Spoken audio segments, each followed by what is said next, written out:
नमस्कार, आप देख रहे हैं दूरदर्शन समाचार और शाम 4 बजे की खबरों के साथ मैं हूं ममता चोपड़ा। आइए शुरुआत करते हैं हेडलाइंस के साथ। प्रधानमंत्री नरेंद्र मोदी ने मॉरिशस के राष्ट्रपति धर्मवीर गोकुल से की मुलाकात। महाकुंभ का गंगा जल किया भेंट। राष्ट्रपिता सर शिवसागर रामगुलम और सर अनिरुद्ध जगन्नाथ को दी श्रद्धांजलि।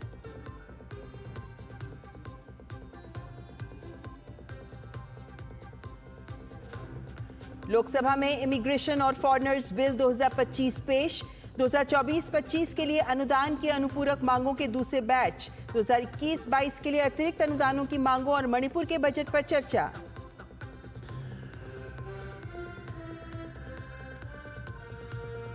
पश्चिम बंगाल में फिर से हिंदू मंदिरों पर हमले और मूर्तियों को तोड़े जाने की घटना को लेकर भाजपा विधायकों ने विधानसभा से किया वॉकआउट। भाजपा ने टीएमसी की सरकार को बताया हिंदू विरोधी।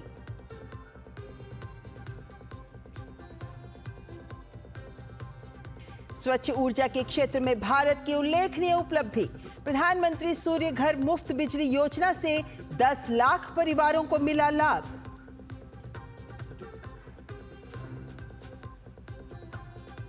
और खेल मंत्रालय ने भारतीय कुश्ती महासंघ पर लगे निलंबन को लिया वापस। घरेलू प्रतियोगिताओं के आयोजन और अंतरराष्ट्रीय स्पर्धाओं के लिए राष्ट्रीय टीमों के चयन का रास्ता हुआ साफ।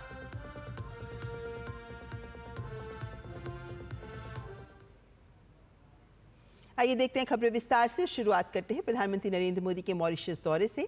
प्रधानमंत्री नरेंद्र मोदी ने मॉरिशस के राष्ट्रपति धर्मवीर गोकुल से मुलाकात की है।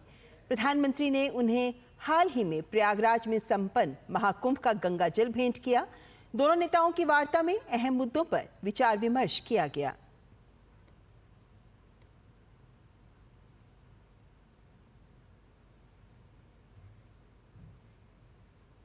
और प्रधानमंत्री नरेंद्र मोदी मॉरिशस में सर शिवसागर रामगुलम बॉटेनिकल गार्डन भी गए।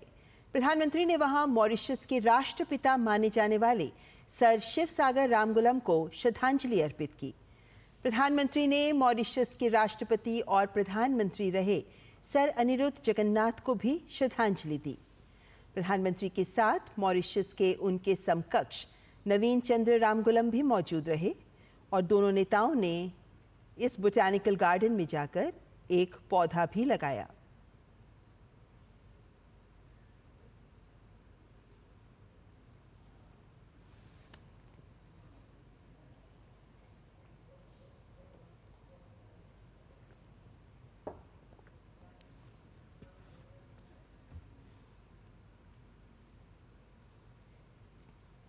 प्रधानमंत्री नरेंद्र मोदी के मॉरिशस पहुंचने पर वहां रह रहे भारतीय समुदाय में जबरदस्त उत्साह और उल्लास देखा गया।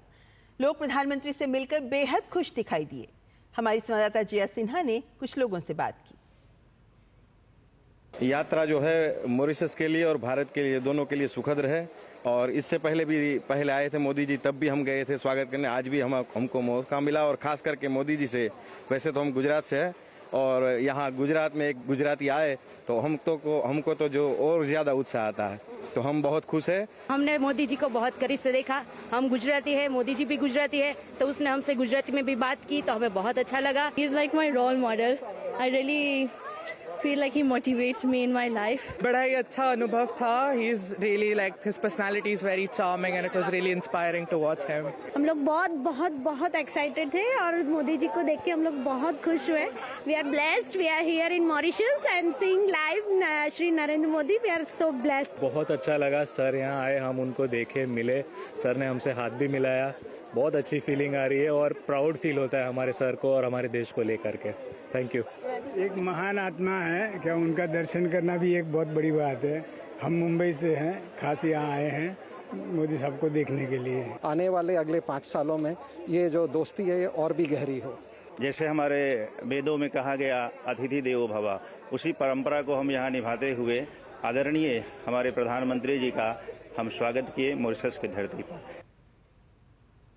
केंद्र सरकार ने अवैध घुसपैठ पर शिकंजा कसने के लिए अप्रवास और विदेशी विधेयक 2025 लोकसभा में पेश किया। केंद्रीय गृह राज्य मंत्री नित्यानंद राय ने विधेयक को सदन के पटल पर रखा। कांग्रेस और तृणमूल कांग्रेस ने बिल का विरोध किया। कांग्रेस ने बिल को वापस लेने या फिर जेपीसी में भेजने की मांग की। केंद्रीय गृह राज्य मंत्री नित्यानंद राय ने लोकसभा में बताया कि ये बिल भारत की संप्रभुता और सुरक्षा के लिए बेहद जरूरी है। इस विधेयक का उद्देश्य भारत के अप्रवास कानूनों को आधुनिक बनाना और उन्हें मजबूत करना है। मैं माननीय गृह मंत्री श्री अमित शाह जी की ओर से प्रस्ताव करता हूं कि भारत में प्रवेश करने वाले और उससे निकास करने वाले व्यक्तियों की बाबत पासपोर्ट या अन्य यात्रा दस्तावेजों की अपेक्षा का उपबंध करने के लिए केंद्रीय सरकार को कतिपय शक्तियां प्रदान करने और वीज़ा तथा रजिस्ट्रीकरण की अपेक्षा सहित विदेशियों से संबंधित मामलों को भी नियमित करने के लिए तथा उनसे संसक्त या उनसे अनुषंगिक विषयों का उपबंध करने वाले विधेयक को पुनः स्थापित करने की अनुमति दी जाए। और लोकसभा में मणिपुर के बजट पर चर्चा के दौरान सत्ता पक्ष और विपक्ष के बीच तीखी नोकझोंक देखने को मिली। प्रधानमंत्री मोदी को लेकर कांग्रेस सांसद गौरव गोगोई की टिप्पणी पर वित्त मंत्री निर्मला सीतारमण ने नाराजगी जताई। उन्होंने कहा कि गौरव गोगोई को माफी मांगनी चाहिए। A leading member of the opposition party say that they सम्मान करते हैं प्रधानमंत्री जी को, and quickly to add, when Treasury talks about previous prime ministers, they speak not in सम्मान जनक language. How many times has the prime minister been abused in this house by them? And how many times he was not even allowed to speak in the house? They stood in the well and shouted. Will the honorable member Gaurav Gogoi apologize for the number of times they've called abusive names to the PM? Today he's ironing out all that. He's whitewashing all that. That's not allowed. He should have the grace. He should have the grace to admit that they have abused the Prime Minister. It was wrong and they shall not do it again. और लोकसभा में प्रश्नकाल के दौरान कृषि मंत्री शिवराज सिंह चौहान ने तमिलनाडु में किसान सम्मान निधि योजना से वंचित किसानों को जोड़ने का आश्वासन दिया। साथ ही उन्होंने राज्य सरकार से भी इसे लेकर सहयोग करने का आग्रह किया। तमिलनाडु में भी कोई पात्र किसान बचाओ, हम राज्य सरकारों से आग्रह करते हैं वो पोर्टल में अपडेट करें, आवेदन ऑनलाइन कॉमन सर्विस सेंटर से उनका अपलोड कर दें, उनके नाम निश्चित तौर पर जोड़ दिए जाएंगे। लगभग ऐसे 14,000 किसान हैं जिनको उनको छानबीन करनी तमिलनाडु की सरकार को, वो छानबीन करके भेज दे, सारे नाम जोड़ दिए जाएंगे। यहां से एक दिन की देरी भी नहीं होगी, ये मैं उनको आश्वस्त करता हूं।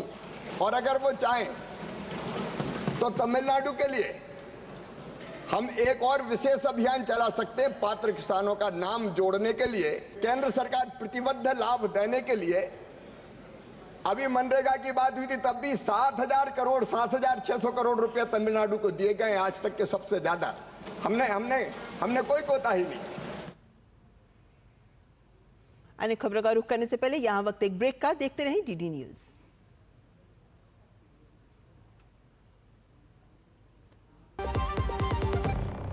मुथूट फाइनेंस पेश करते हैं गोल्ड लोन मेला। गोल्ड लोन लेने पर और कस्टमर रेफर करने पर पाइए सुनहरा मौका, लाखों के गिफ्ट वाउचर जीतने का, साथ ही साथ जीतें आप 24 कैरेट खरा सोना। गोल्ड लोन लेने के लिए आज ही मुथूट फाइनेंस की ब्रांच में जाइए या फिर कॉल कीजिए 1-800-313-1212। Under the Honorable PM's leadership, an unprecedented push to yoga has been given. Today, yoga is playing a significant role in enhancing health and wellness across the world. PM Yoga Awards are given in recognition to outstanding contributions by individuals and organizations to the field of yoga. These awards carry a trophy, certificate and a prize of 25 lakh rupees. Hurry! Send your entries through MyGov platform before 31st March. Visit Ministry of Ayush website or MyGov platform for more details. मेरी पसंद, मेरी पसंद, मेरी पसंद, मेरी पसंद, हमारी पसंद। हम सबकी पसंद। मजबूत देश का मजबूत सरिया हो गया स्टील। जो लक्ष्य चुना था समझ आने लगा है। GLA यूनिवर्सिटी, उच्च लक्ष्य की निश्चित प्राप्ति। और ब्रेक के बाद अन्य खबरों में, राष्ट्रपति द्रौपदी मुर्मू पंजाब के दौरे पर हैं। बठिंडा में पंजाब केंद्रीय विश्वविद्यालय के 10वें दीक्षांत समारोह में राष्ट्रपति मुख्य अतिथि के तौर पर शामिल हुई। इस अवसर पर छात्र छात्राओं को उनकी शैक्षणिक उपलब्धियों के लिए राष्ट्रपति के द्वारा डिग्रियां प्रदान की गईं। राष्ट्रपति ने अपने संबोधन में छात्र छात्राओं से जिज्ञासु प्रवृत्ति जागृत करने का आह्वान किया और साथ ही महिला पदक विजेताओं की सराहना भी की। राष्ट्रपति ने कहा कि महिला विकास समाज के विकास का दर्पण है। बठिंडा विश्वविद्यालय परिवार के सभी सदस्यों भारत की विविधता, एकता और उत्कृष्टता के प्रभावशाली उदाहरण प्रस्तुत करते रहेंगे। मुझे ये देखकर विशेष प्रसन्नता हुई है कि आज के पदक विजेताओं में बेटियों की संख्या लगभग 65% है, जहां 9 में से 8 बालिकाएं हैं। गुरुमत के दर्शन की शिक्षा में जुड़े ये पावन भूमि आप सबके उच्च शिक्षा प्राप्त करने की भूमि भी है। ये आप सभी विद्यार्थियों के लिए गौरव की बात है। सिख गुरु साहेबों के त्याग, बलिदान और उनकी शिक्षा से संचित इस पवित्र भूमि को मैं नमन करती हूँ। केंद्रीय मंत्री नितिन गडकरी और केंद्रीय मंत्री सर्बानंद सोनोवाल ने national highway logistics management limited और अंतर्देशीय जलमार्ग प्राधिकरण के बीच एक समझौता ज्ञापन पर हस्ताक्षर किए। ये समझौता उत्तर प्रदेश के वाराणसी स्थित अंतर्देशीय जल परिवहन टर्मिनल पर एक अत्याधुनिक मल्टी मोडल लॉजिस्टिक्स पार्क के विकास के लिए किया गया है। ये लॉजिस्टिक्स पार्क 150 एकड़ में फैला होगा और इसे राष्ट्रीय राजमार्ग 7 से 650 मीटर लंबे एक्सेस रोड के माध्यम से जोड़ा जाएगा। इस परिवर्तनकारी पहल से भारत के लॉजिस्टिक्स सेक्टर को मजबूती मिलेगी, साथ ही व्यापार दक्षता में भी बढ़ोतरी होगी और आर्थिक विकास को भी गति मिलेगी। इससे देश में बड़े पैमाने पर निवेश और रोजगार के अवसर भी सृजित होंगे। जमीन के बदले नौकरी से जुड़े घोटाले का मामले में तेज प्रताप यादव और हेमा यादव आज राउस एवेन्यू कोर्ट में पेश हुए। राउस एवेन्यू कोर्ट ने तेज प्रताप और हेमा यादव समेत अन्य आरोपियों को जमानत दी। कोर्ट ने 50,000 के निजी मुचलके पर जमानत दी। दरअसल ये मामला पूर्व रेल मंत्री लालू प्रसाद यादव के कार्यकाल के दौरान रेलवे में बिना विज्ञापन नौकरी देने और बदले में जमीन लेने से जुड़ा है। लालू यादव और उनके परिवार पर नौकरी के बदले जमीन लिखवाने का आरोप है और इस मामले में सीबीआई और ईडी दोनों जांच कर रही हैं। प्रधानमंत्री नरेंद्र मोदी के दूरदर्शी नेतृत्व में भारत ने स्वच्छ ऊर्जा के क्षेत्र में उल्लेखनीय उपलब्धि हासिल की है। 10 लाख घरों में अब छत पर सौर ऊर्जा लगाई जा रही है। प्रधानमंत्री सूर्य घर मुफ्त बिजली योजना देश भर में बिजली की खपत के तरीके बदल रही है। लोगों को बिजली बिल में कमी, ऊर्जा सुरक्षा और एक स्थायी भविष्य की ओर बढ़ने का अनुभव हो रहा है। इसका सबसे अधिक असर गुजरात, महाराष्ट्र और उत्तर प्रदेश में देखने को मिला है, जहां सौर ऊर्जा को अपनाना भारत के हरित ऊर्जा संक्रमण में अग्रणी भूमिका निभा रहा है। ये पहल सिर्फ बिजली की लागत बचाने के बारे में ही नहीं है, बल्कि लोगों को ऊर्जा स्वतंत्रता के साथ ही सशक्त बनाने और स्वच्छ पर्यावरण में योगदान देने के बारे में भी है। केंद्रीय संस्कृति एवं पर्यटन मंत्री गजेंद्र सिंह शेखावत ने राष्ट्रीय अभिलेखागार के 135वें स्थापना दिवस के अवसर पर वास्तुकला के माध्यम से भारतीय विरासत विषय पर आधारित प्रदर्शनी और डिजिटल प्रदर्शनी का उद्घाटन किया। इस दौरान उन्होंने राष्ट्रीय अभिलेखागार की पुस्तक का भी लोकार्पण किया और कहा कि आधुनिक तकनीक का उपयोग कर अभिलेखों का डिजिटलीकरण कर उन्हें संरक्षित किया जा रहा है। विश्व के सबसे बड़े गति से चल रहे डिजिटाइजेशन प्रोग्राम पर नेशनल आर्काइव्स ऑफ इंडिया राष्ट्रीय अभिलेखागार काम कर रहा है। जहां पहले एक साल में 6 लाख पेजेस का भी कंजर्वेशन नहीं होता था, वहां पिछले 1 माह में 6 लाख पेजेस का कंजर्वेशन करने के साथ साथ में रोजाना लाखों पेजेस का डिजिटाइजेशन करके उनको अभिलेख पटल पर अपलोड किया जा रहा है। पश्चिम बंगाल में एक बार फिर हिंदू मंदिरों पर हमले और मूर्तियों को तोड़े जाने की घटना सामने आई है। इसे लेकर विपक्षी दल भाजपा ने टीएमसी सरकार पर आरोप लगाते हुए सख्त कार्रवाई की मांग की है। भाजपा विधायकों ने विधानसभा से वॉकआउट कर विरोध प्रदर्शन किया। भाजपा ने टीएमसी की सरकार को हिंदू विरोधी बताया है। मध्य प्रदेश के महू में हुई आगजनी और पथराव की घटना के बाद पुलिस और जिला प्रशासन के द्वारा अपराधियों के खिलाफ कड़ी कार्रवाई की गई है। घटना के वीडियो क्लिपिंग के आधार पर अब तक 25 लोगों की पहचान की जा चुकी है, जिनमें से 11 लोगों को गिरफ्तार किया जा चुका है, जिनमें से 10 को जेल भेज दिया गया है। 4 अपराधियों पर एनएसए की कार्यवाही के लिए पुलिस द्वारा कलेक्टर को प्रस्ताव भेजा जा रहा है। अब महू में पूरी तरह से शांति है। चैंपियंस ट्रॉफी फाइनल में टीम इंडिया की जीत के बाद निकले जुलूस के दौरान यहां पर 2 पक्षों के बीच विवाद हो गया था, जिसके बाद आगजनी और पथराव की घटनाएं हुई। क्षेत्र में शांति व्यवस्था बनाए रखने के लिए पुलिस लगातार गश्त कर रही है और सीसीटीवी फुटेज के जरिए आरोपियों की तलाश जारी है। 15 लोगों को चिन्हांकित किया है, इसमें 13 लोगों को गिरफ्तार किया है और लगातार जो वीडियो फुटेज के आधार पर और भी उपद्रवियों को चिन्हांकित किया जा रहा है। जो भी इसमें अवैध पथराव या किसी भी गतिविधि में शामिल है उन पर कड़ी कार्रवाई की जाएगी। काफी वीडियोस भी आए हैं और जो सीसीटीवी हैं उनको भी चिन्हांकित किया जा रहा है। इसमें जो भी उपद्रवी हैं, जो माहौल खराब करने का प्रयास कर रहे हैं, उनको चिन्हांकित कर कड़ी कार्रवाई की जाएगी। महाराष्ट्र विधानसभा में आज मस्जिदों पर अवैध लाउडस्पीकरों का मामला उठाया गया। इस पर सदन में जवाब देते हुए महाराष्ट्र के मुख्यमंत्री देवेंद्र फडणवीस ने कहा कि मस्जिदों पर अवैध लाउडस्पीकर हटाए जाएंगे और ध्वनि प्रदूषण करने वालों के खिलाफ कड़ी कार्रवाई की जाएगी। मुख्यमंत्री देवेंद्र फडणवीस ने कहा कि बॉम्बे हाईकोर्ट के आदेश के अनुसार अवैध लाउडस्पीकरों को हटाया जाएगा। उन्होंने ये भी स्पष्ट किया कि जिन मस्जिदों के पास अनुमति है लेकिन वे निर्धारित ध्वनि सीमा का उल्लंघन कर रहे हैं तो उनके लाउडस्पीकर भी जब्त कर लिए जाएंगे और उनकी अनुमति स्थायी रूप से रद्द कर दी जाएगी। मुख्यमंत्री ने कहा कि यदि लाउडस्पीकर का ध्वनि स्तर निर्धारित सीमा से अधिक पाया जाता है तो महाराष्ट्र प्रदूषण नियंत्रण बोर्ड के द्वारा केंद्र सरकार के नियमों के तहत कार्रवाई की जाएगी। उन्होंने स्पष्ट किया कि केंद्र सरकार और राज्य प्रदूषण नियंत्रण बोर्ड द्वारा जारी किए गए नियमों का पालन अभी तक ठीक से देखा नहीं जा रहा। फडणवीस ने कहा कि ये कदम आम नागरिकों के अधिकारों की सुरक्षा के लिए उठाया जा रहा है ताकि लोग शांति से रह सकें और कोई भी नागरिक शोर के कारण परेशान ना हो। दिल्ली भाजपा प्रदेश कार्यालय ने होली मिलन कार्यक्रम का आयोजन किया।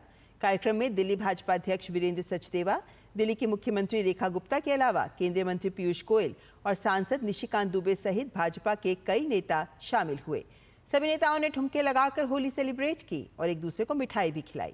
इस अवसर पर दिल्ली की मुख्यमंत्री रेखा गुप्ता ने दिल्ली वासियों को होली की शुभकामनाएं दी और कहा कि हम दिल्ली जीते हैं, अब दिल्ली का दिल भी जीतेंगे। आप सभी को होली के इस त्यौहार की बहुत ढेर सारी बधाई, शुभकामनाएं। 27 साल बाद ना केवल भारतीय जनता पार्टी के इस ऑफिस में ये होली मनाई जा रही है, बल्कि पूरी दिल्ली की तस्वीर में ये होली के नए रंग भरे जाएंगे। उन रंगों में सुकून होगा, उन रंगों में खुशहाली होगी, उन रंगों में समृद्धि होगी, उन रंगों में सुरक्षा होगी। ऐसे नए रंग भरने का प्रयास टीम मोदी दिल्ली में करने वाली है और आज के इस मौके पे आप सभी यहाँ बैठे हैं तो केवल इतनी ही बात कहूंगी कि दिल्ली जीती है, दिल भी जीतेंगे। और भाजपा सांसद योगेंद्र चंदोलिया ने होली पर दिल्ली वासियों को बधाई दी है। चंदोलिया ने कहा कि दिल्ली की जनता ने जो जनादेश दिया है उस जनादेश का सम्मान होगा। दिल्ली की जनता के लिए किए हर वायदे को पूरा किया जाएगा। योगेंद्र चंदोलिया से बात की हमारे संवाददाता धीरज कुमार ने। भाजपा सांसद योगेंद्र चंदोलिया इस वक्त हमारे साथ मौजूद हैं। दिल्ली की जनता के लिए इस बार के होली पे क्या तोहफा है? देखिए, ये दिल्ली विधानसभा चुनाव में भारतीय जनता पार्टी की सरकार बनी है और पहला त्यौहार होली का आया है। होली का त्यौहार रंगों का त्यौहार है। मैं सभी दिल्ली के मतदाताओं का, दिल्ली की जनता का होली की अवसर पर शुभकामनाएं देता हूं और यही प्रार्थना करता हूं कि उनके मन के अंदर उनके यह त्यौहार रंगों का त्यौहार कहा जाता है, ये उनके रंग बिरंगा इसको फेस्टिवल को बनाएं। और दिल्ली की जनता का धन्यवाद, जिन्होंने 27 साल के बाद भारतीय जनता पार्टी को सरकार दे दी। तो इसका मतलब ये है कि दिल्ली की जनता के लिए ये होली हमारे लिए बड़ा विशेष महत्व रखती है। विपक्ष का आरोप कि जो सरकार जो बनी है योजनाओं को जो उन्होंने संकल्प पत्र में कहा था उसको पूरा करें, इसमें आप क्या कहेंगे? देखिए, वो पगला गए हैं। कोई भी योजना का एक समय सीमा होती है। मैं उनसे आतिशी मैडम से पूछना चाहता हूँ, आपने 1000 रुपये दे दिए क्या? आपके चाचा जी भगवंत मानने हैं, 1000 रुपये दे दिए क्या? पहले अपने गिरबान में झांकें और फिर आरोप लगाएं। भारतीय जनता पार्टी कृत संकल्प है। देश के प्रधानमंत्री ने कहा है कि गरीब महिला को 2500 दिए जाएंगे तो दिए जाएंगे। आपको आरोप लगाने का कोई अधिकार ही नहीं है। एक आखिरी जो सवाल है, जो लोगों की ये मांग है कि विकास के कार्यों का कौन से कार्य भी प्रायोरिटी में जिसको कि प्राथमिकता के साथ पहले कराएंगे? देखिए, दिल्ली की सड़कों की हालत बुरी थी। यमुना नदी का क्या हाल था? उन्होंने कोई काम विकास का नहीं किया। अगर विकास का काम किया होता तो केजरीवाल जी को माफी नहीं मांगनी पड़ती कि मैं 3 काम नहीं कर पाया, बाकी भी नहीं किए। और जनता ने ऐसा ठोका है कि ये इस प्रकार का प्राणी अब बहुत दिनों तक यूं ही तड़पता रहेगा। ये थे हमारे साथ भाजपा के सांसद योगेंद्र चंदोलिया। कैमरामैन मोहित उके के साथ धीरज कुमार, डेली न्यूज, दिल्ली। होली को लेकर पूरे देश में तैयारियां जोर शोर से चल रही हैं। राजधानी दिल्ली में होली और जुम्मे को लेकर पुलिस पहले से ही सतर्क हो गई है। वहीं इस दौरान हुड़दंगियों पर नजर रखने और सुरक्षा को चाक चौबंद बनाने के लिए दिल्ली पुलिस ने खास इंतजाम किए हैं। दिल्ली पुलिस द्वारा 13 और 14 मार्च को संवेदनशील इलाकों पर भारी सुरक्षा बल तैनात किया जाएगा और किसी ने भी माहौल बिगाड़ने की कोशिश की तो उन्हें बख्शा नहीं जाएगा। दक्षिण दिल्ली के डीसीपी अंकित चौहान से खास बातचीत की हमारे संवाददाता मुकेश शुक्ला ने। होली का त्यौहार आने वाला है और एक बार फिर से पूरा देश रंगों में सराबोर होगा। किस तरह का रहेगा माहौल और राजधानी में क्या खास तौर पर रहेंगे इंतजाम, इस पर बात करेंगे और जानने की कोशिश करेंगे। सर, आपके डिस्ट्रिक्ट में क्या कुछ रहने वाली है यहाँ पर सुरक्षा या अरेंजमेंट्स कहें, क्योंकि बड़ा इंपॉर्टेंट होता है, उस दिन जुम्मे की नमाज भी है, तो इसको लेकर के भी एक बार माहौल फिर से गरमाया हुआ है। इसको लेके हम जो एक पब्लिक मीटिंग करेंगे, पहले लोग सेंसिटाइज करेंगे कि होली एक बिल्कुल पीसफुल त्यौहार है, अच्छे तरह मनाएंगे, लोग सब मनाएंगे। हम एडिशनल डिप्लॉयमेंट रखेंगे, लोगों को सेंसिटाइज करेंगे कि बिल्कुल कोई पीसफुल सिचुएशन बनी रहे, एडिशनल डिप्लॉयमेंट रहे, कोई झगड़ा ना हो, कुछ फसाद ना हो, इस टाइप का हम इंश्योर करेंगे लोगों को। तो जो हमारा मेन जो क्लस्टर्स हैं, जैसे जहाँ पे डेंसिटी ऑफ पॉपुलेशन ज़्यादा है वहाँ पे डिप्लॉयमेंट ज़्यादा रहेगा, उन लोगों पे नज़र ज़्यादा रहेगी और जो नोटोरियस टाइप के एलिमेंट्स हैं उनको डिटेन किया जाएगा और उनको पहले ही अलर्ट किया जाएगा इस चीज़ के बारे में। एक चीज़ और देखी गई है उस दिन, क्योंकि आमतौर पर एक ऐसा त्यौहार है, लोग जनरली लगा देते हैं कलर्स, फीमेल्स को लेकर के उनको भी रहता है कि भाई उनकी एक सिक्योरिटी जो प्रायोरिटी पे आ जाती है, तो वहाँ पर उनके लिए क्या कुछ रहेगा कि भाई वो भी पीसफुली अपनी होली मना पाएँ, एंजॉय कर पाएँ। अभी रिसेंटली पीएचक्यू ने शिष्टाचार स्क्वाड्स को फॉर्म किया है, उसमें एक इंस्पेक्टर के अंडर फीमेल स्टाफ भी है, मेल स्टाफ भी है, टू इंश्योर कि फीमेल सेफ फील करें। तो इनको हम ऑन फील्ड रखेंगे उस दिन काफ़ी ज़्यादा और फर्दर इसके और मल्टीपल स्क्वाड्स और बढ़ा देंगे उस दिन के लिए, ताकि लोग थोड़ा सेफ फील कर सकें। फीमेल की सेफ्टी खासकर इंश्योर की जाएगी। और कई ऐसे आपने बताया कि रॉन्ग एलिमेंट्स हैं जो उस दिन ज़्यादा दंगे करते हैं, लीकर कंज्यूम ज़्यादा करते हैं, कुछ ऐसे होते हैं जो इलीगली इसको ज़्यादा सेल आउट करते हैं, तो उन पर क्या नकेल कसी जाएगी, उसके लिए क्या कुछ स्पेशल प्लानिंग करी है? उनके लिए खासकर उनको चयनित किया जा चुका है, उनको बुला के थाने में सेंसिटाइज करेंगे, प्लस उनको बताएंगे कि भाई इस टाइप की एक्टिविटी में शामिल ना हो और ख़ास अलर्ट उन पर किया जाएगा उस दिन के लिए। तो होली को लेकर के क्या मैसेज देंगे पब्लिक को, क्योंकि एक बड़ा त्यौहार होता है और बड़ी खुशी से मनाया जाता है। होली को बिल्कुल फ्रीली मनाएं, अच्छी तरह मनाएं, दिल्ली पुलिस आपके साथ है, कोई दिक्कत आएगी तो हम सब आपके साथ हैं। बिल्कुल। तो बहुत बहुत शुक्रिया अंकित जी का, जो बता रहे थे कि दिल्ली पुलिस पूरी तरह से तैयार और हर बार की तरह दिल्ली पुलिस अपने रोल को बखूबी निभाती है। इस बार भी होली जो है वो पीसफुल मनाई जाएगी और लोग इसको एंजॉय करेंगे। कैमरामैन कुमार दत्ता के साथ मैं मुकेश शुक्ला, डीडी न्यूज़ दिल्ली। और इसके साथ इस बुलेटिन में फिलहाल इतना ही, लेकिन डीडी न्यूज़ पर खबरों का सिलसिला लगातार जारी है। नमस्कार।